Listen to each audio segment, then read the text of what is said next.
औज़ुबिल्लाहिमिनश्शैतानिर्रजीम बिस्मिल्लाहिर्रहमानिर्रहीम। सबसे पहले यंता मेरिया हज़रत गमा मची तरह मशकूरदार कि ngati di short notice pika yanta yung se machi dianu point switchgot de point switch ngati yone ni through काफ़ी कोशिश बस फिलहाल पे 2-3 साल ngati कोशिश बस है garang malap dring aja di press conference de tam malapu majbur so ta sen ki ngati disperan garang male bang achang male ba ngati sentia ding press conference ta sen dolang ngati agenda ka to de agenda yentas awam tha pale chuping aja शुक्रगुजार एंता media ngati de agenda ga main मकसद ngati present साहब जनता detail हम फुचुक चैन ngati तरफ नेता शुक्रगुजार मेहरबानी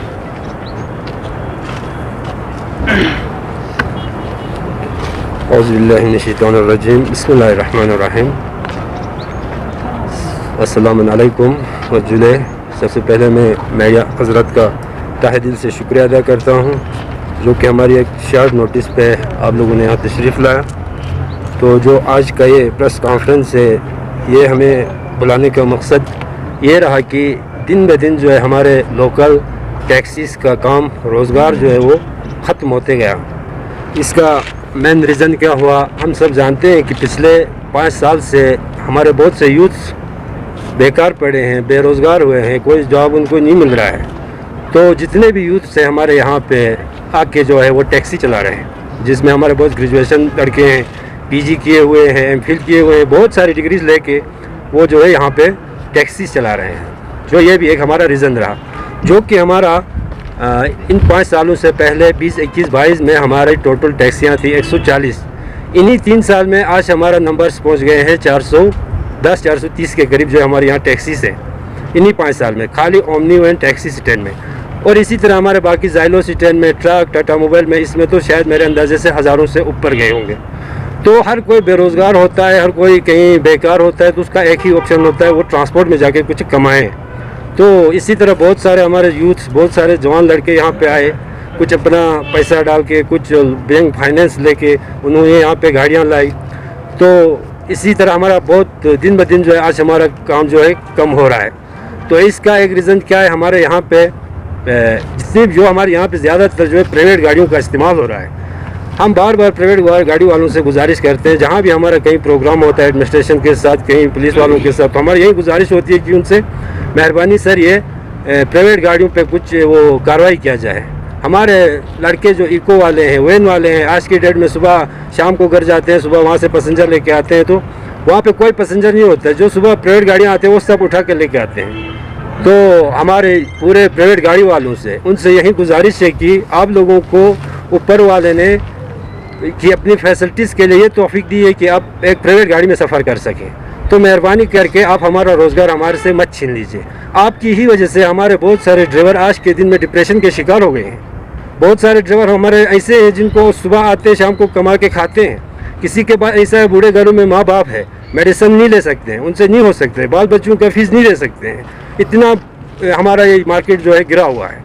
जितना हमारे यहाँ प्राइवेट गाड़ी वालों ने हमारे से जो हमारा रोज़गार छीन लिया, आज तो जितना भी बाहर वाली गाड़ी आती है, बाहर के जितने भी ठेकेदार आते हैं, जितने भी यहाँ कंपनीज आते हैं, इसी तरह वो भी आज प्राइवेट गाड़ी का इस्तेमाल कर रहे हैं। कोई टैक्सीज़ का इस्तेमाल यहाँ पे नहीं हो रहा है। तो हमारी एडमिनिस्ट्रेशन से भी गुजारिश है कि इनके ऊपर कोई रोक लगा जाए, और ख़ास कर प्राइवेट गाड़ी वालों को हम गुजारिश करते हैं कि मेहरबानी करके आप हमारा रोज़गार मत छीन लीजिए, क्योंकि आप तो कोई 1.5 लाख तनख्वाह लेने वाला है, कोई करोड़ों का ठेकेदारी करने वाला है, कोई बिजनेस करने वाला है। तो हम बेरोज़गार जो यहाँ पे ड्राइवर से इनको ऐसे जो है हमारा रोज़गार ख़त्म करके डिप्रेशन का शिकार न बनाएं।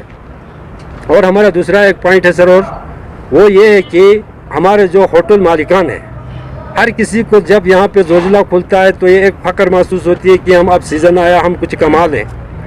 तो यही हाल यहाँ भी है, हमें हर साइड से सताया जा रहा है। यहाँ से हमें प्राइवेट गाड़ी वाले सता रहे हैं, यहाँ से हमें होटल वाले सता रहे हैं। होटल वाले ऐसे हैं जो जिसके पास करोड़ों का पैसा है, शायद वही एक होटल डाल सकता है, उनके पास करोड़ों का इनकम है सीज़न में।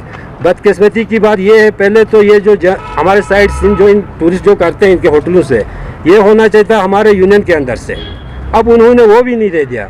तो इन होटलों के कुछ मैनेजर्स ने यहाँ पे एक धंधा बना के रखा है, अपना एक ग्रुप बना के, जो अंग्रेज़ों ये टूरिस्ट से किराया वसूल करते हैं, उसके बाद जो है 40% हमारे ड्राइवरों को देते हैं, 60% वो मैनेजर को देते हैं। इसके बारे में मैंने पहले भी होटल वालों के प्रेसिडेंट से भी बात की थी, फिर बार बार हर साल जो है जब सीज़न शुरू होता है तो हम इनसे बात करते हैं, ऐसे ये यकीन दहानी दिलाते हैं, बाकी ये कुछ करते नहीं है। तो इनसे भी गुजारिश है, क्योंकि आपको तौफीक है, आप करोड़ों के मालिक हो होटल वाले, आप ही मेहरबानी करें, अगर हो सकता है आप जो है जितने भी आप गाड़ियाँ देते हैं वो हमारी यूनियन के से ही दे दें। तो तीसरा हमारा क्या है सर, हमारा ये ई बस का जो मसला है, पहले से ही हम बिल्कुल हर साइड से पीस रहे हैं।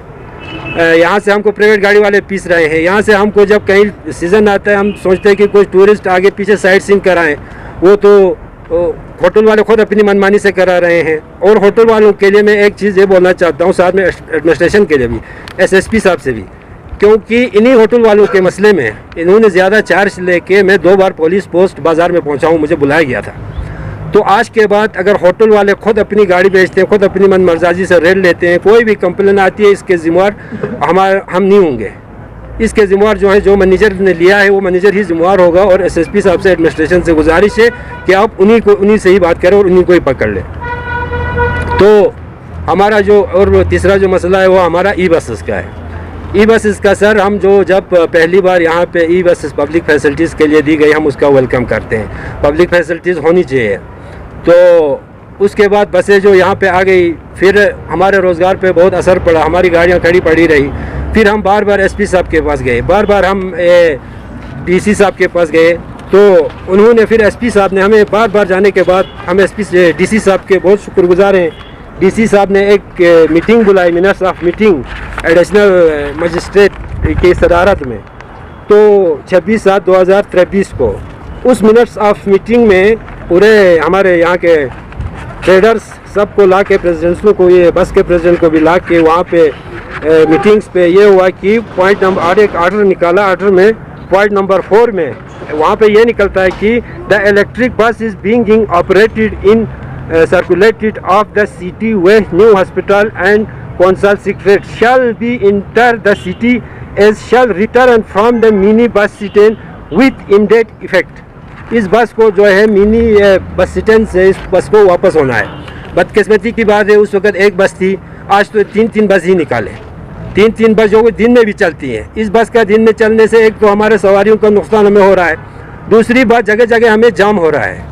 कल ही की बात है, हमारे यहाँ से एक इको वाला स्कूल के बच्चे ले रहा है, वो जाम पे फंस गया। बाद में उसको जो बच्चे के पेरेंट्स हैं उन्होंने पेमेंट भी उसको नहीं किया, बोला हमारे बच्चे को देर हो गया।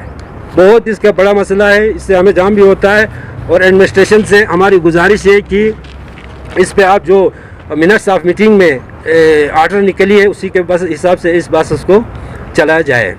मेहरबानी, शुक्रिया। यासीन साहब, इससे पहले आपने होटल एसोसिएशन से बात किया कि नहीं ये गाड़ी के किराए के मसले में? जी हाँ, मैं जो है एज 2023 में मैं यहाँ पे as president omni taxi union जो है मैंने ये जगह संभाली थी।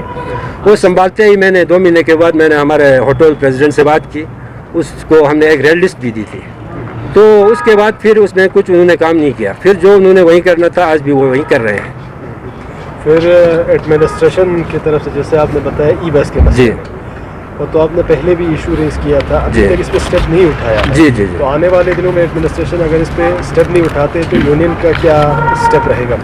ये जो है जी, ये मैंने पहले जो है इसी ई बसेस के मसले में, जब ये ई बसेस यहाँ पे लाए गए, चलाए गए, तो उसी के 1 महीने के बाद जो है जब हमारे इस रोज़गार पे, हमारे बिज़नेस पे असर पड़ा, तो मैं इससे एडमिनिस्ट्रेशन के पास गया और मैं डीसी साहब से मिल के, डीसी साहब के हम तहे दिल से बहुत शुक्रिया अदा करते हैं। ये हमें बात समझ में नहीं आती, एडमिनिस्ट्रेशन हमारी बात समझ चुकी थी, कौंसल गए, हर कोई हमारी बात समझा और उन्होंने समझने के बाद ये मीटिंग्स ऑफ मिनट्स में ये आर्डर निकाला है। इस आर्डर में ये सीधा लिखा गया है कि ई बसेस को बस स्टैंड से वापस किया जाए, मगर ये समझ में हमें नहीं आ रहा है ये बसेस कैसे आ रहे हैं यहाँ पे।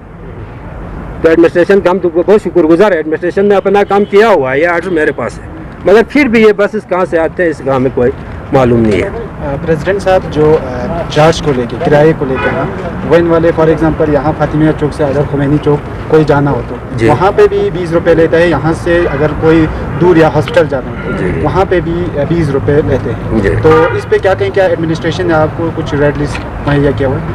हमारा रेड लिस्ट का बात ऐसा है जी कि जब ये हमारे यहाँ पे नया जब अस्पताल बना, डिस्ट्रिक्ट अस्पताल का जब हमारे वहाँ पे शिफ्ट हुआ, तब पब्लिक के लिए कोई ट्रांसपोर्ट नहीं थी उस वक्त। न ट्रांसपोर्ट वालों ने कोई वहाँ पे बसेस चलाए, न दूसरे कोई ट्रांसपोर्ट नहीं चलाए। वहाँ पे चलाए तो सिर्फ ओमनी वैन ही चले थे। जिस वक्त पब्लिक जो है परेशान थी, वहाँ से 10 रुपये के इंजेक्शन के लिए वो बाज़ार आती थी मार्केट। तब हमारा एडिशनल हमारे मजिस्ट्रेट के साथ एक मीटिंग हुई थी वहाँ पे सर्विस देने की, गाड़ी देने की। तो हमने वहाँ पे गाड़ियाँ चलाई थी। तो वहाँ पे बनता था हमारा 36 रुपये पर पैसेंजर हमारा 36 रुपये वहाँ पे किराया बनता था। फिर हमने पब्लिक की ये थोड़ी ये प्रॉब्लम थी, उसके बाद ये सब नज़र रखते हुए हमने अपने हिसाब से शार्ट में हमने क्या किया था, रनिंग में 20 रुपये वहाँ पे हमने किराया रखा था और जहाँ भी उतरे 20 रुपये ही किराया रखा था। तो आप 7 किलोमीटर के अंदर जहाँ भी उतरते हो चढ़ते हो 20 रुपये किराया लेता था। तो बाकी भी तो अभी तो अगर कोई यहाँ से बस स्टैंड से यहाँ आता है, वैसे ज़्यादातर ड्राइवर तो 10 रुपये ही लेते हैं। हाँ, हो सकता है 1-2 ने 20 लिया भी होगा, मगर हमारे ड्राइवर को भी ये इंस्ट्रक्शन है, मीडिया के पास में आपके कैमरे के माध्यम से बोलना चाहता हूँ, अगर आप 10 रुपये भी दे रहे हो वो कुछ नहीं है, वो हमारा 10 रुपये जो है आप दे सकते हैं। बस स्टैंड से लाल चौक जब यहाँ से चढ़ेगा ना, मेन पुल से चढ़ेगा ना, हाँ, वहाँ से हमें 20 रुपये लेना पड़ता है। वो 20 रुपये इसलिए लेना पड़ता है, एक बंदे हमको हॉस्पिटल ले जाना पड़ता है, इसीलिए 20 रुपये बना है। रिटर्न में तो वहाँ से जब बस स्टैंड से चढ़ेगा ना, वहाँ इधर तक 10 रुपये। आप मैंने उनको बोला भी, पहले प्रेस कॉन्फ्रेंस में बोला भी था। चन लद्दाख एक्सप्रेस लखनी में मंगसुल्ला जुआइन दी चैनल पर सब्सक्राइब बाजात।